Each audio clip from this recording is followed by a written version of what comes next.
Muito boa tarde e sejam bem-vindos ao programa A Terra um Só País, um espaço de autoria da Comunidade Bahá'í de Portugal. A religião Bahá'í é a mais jovem e independente religião mundial.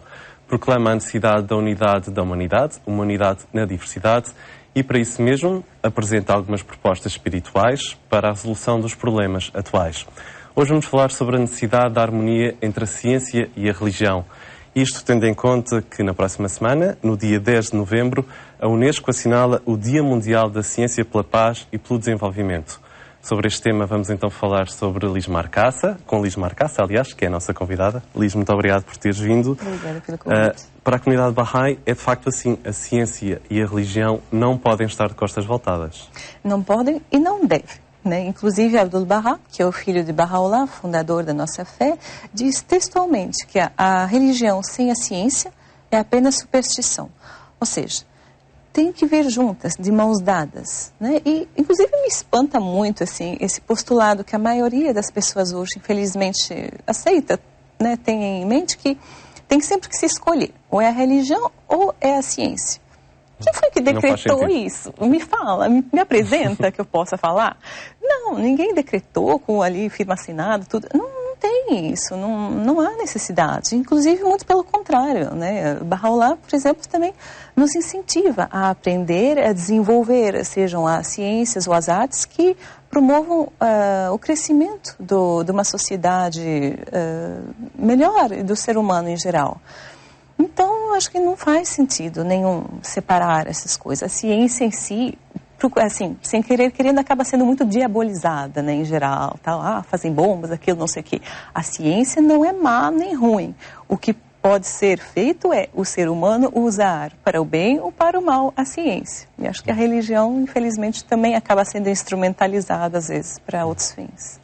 Portanto, de acordo com esta visão Bahá'í de uma unidade da humanidade e de uma unidade na diversidade, a religião e a ciência, como duas vertentes, devem avançar em conjunto para podermos ter um maior e melhor desenvolvimento. Com certeza. Inclusive, Abdu'l-Bahá costumava dizer que a ciência e a religião são como duas asas com as quais a alma do ser humano pode progredir. Não se voa com uma só asa. Ou seja, tem que ter sempre uma e a outra, e uma se apoiar na outra. Elas são complementares, não são exclusivas.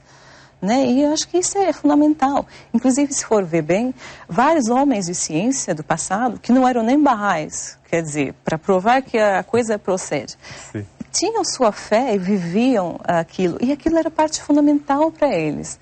Por exemplo, pense em Einstein, que tinha reflexões interessantíssimas sobre sua fé. E Johannes Kepler, por exemplo, que descobriu a órbita dos planetas, o elipse, ele era seminarista. Tantos exemplos, entre outros, ou seja, não há razão por definição que uma seja separada da outra. Não há. Não faz qualquer sentido. Não procede. Às vezes as pessoas veem um bocadinho como uma moeda, a religião é a cara e a ciência é a coroa, e que nunca se encontram. Exato, mas olha só, as pessoas focalizam nessa coisa, mas se for ver bem, elas são cara e coroa da mesma moeda, ou seja, elas estão intimamente ligadas e não precisa separar uma da outra. Mas o que acontece, infelizmente, é que às vezes nós temos maus exemplos, de líderes religiosos cujos atos não condizem com as palavras da mensagem. Infelizmente, houveram no passado cientistas que usaram aquela técnica, tudo, sem valores éticos ou morais. As pessoas acabam tendo essa má impressão de fora, enquanto que, na verdade, podem ser usados os dois para o bem de todos nós. Olhando um bocadinho para o passado, temos o caso de Galileu, um cientista brilhante e quase amaldiçoado pelas autoridades religiosas. Com certeza. Por isso que há de se combater o obscurantismo religioso. E Baha'u'lláh, justamente, mais uma vez, é muito claro com isso. Tem que se ver tudo com clareza de espírito, tem que usar seu discernimento, a inteligência e a justiça, um sentimento de equivalência para tudo, seja tanto para a ciência como na religião. Os bons cientistas podem fazer muito boas pessoas de fé também. Não há por que separar. Avançando uns séculos em relação ao caso de Galileu, acreditas e achas que no mundo dos nossos dias, no mundo de hoje, ainda há muita intolerância entre os dois lados do ser humano, entre o lado religioso e o lado científico? Eu acho que sim, mas principalmente, assim, eu acho que hoje em dia há muita preguiça cerebral. Ou seja, as pessoas acabam escolhendo, entre aspas, a religião ou a ciência, porque não querem estar naquela coisa frenética, nesse ritmo que todos nós vivemos, eu, tu, as pessoas em casa, todo mundo. Ou seja, acabam sendo levadas pela sociedade de consumo, a mídia, tenho que ter aquele telemóvel, aquela bolsa, aquele não sei o que e tudo, e não param para escutarem a si mesmas, a dar a importância que merece a sua realidade mais espiritual profunda, e ouvir que elas querem, que estão sedentas de mais do que aquilo.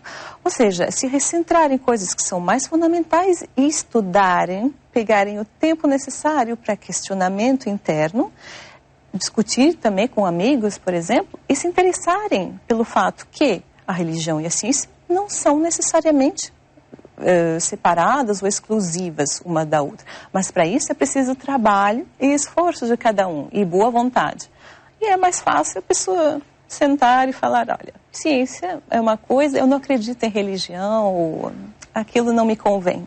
É mais fácil, mas lá está. Encontrar o equilíbrio e combater uma postura um bocadinho preguiçosa às vezes. Exatamente. Imagina se a primeira pessoa, há milhões de anos atrás, não tivesse inventado a roda. Nós não estaríamos aqui hoje. Provavelmente. Pena, né? Então, acho que é a mesma coisa. Se hoje nós não pararmos para fazer esse esforço espiritual, né, eu acho que nós também não vamos chegar num futuro melhor para nós todos, sejamos barraíros ou não. Ou não. Liz, muito obrigado pelo nosso tempo. Agradeço. É curtinho. Até uma próxima oportunidade. Quanto a si, se gostou do nosso programa e quer saber um pouco mais sobre a comunidade Bahá'í de Portugal, contacte-nos através das informações que tem estado a passar em rodapé. Quanto a si, continuação de uma excelente tarde e voltamos a ver-nos no próximo programa da Comunidade Bahá'í de Portugal. Muito boa tarde.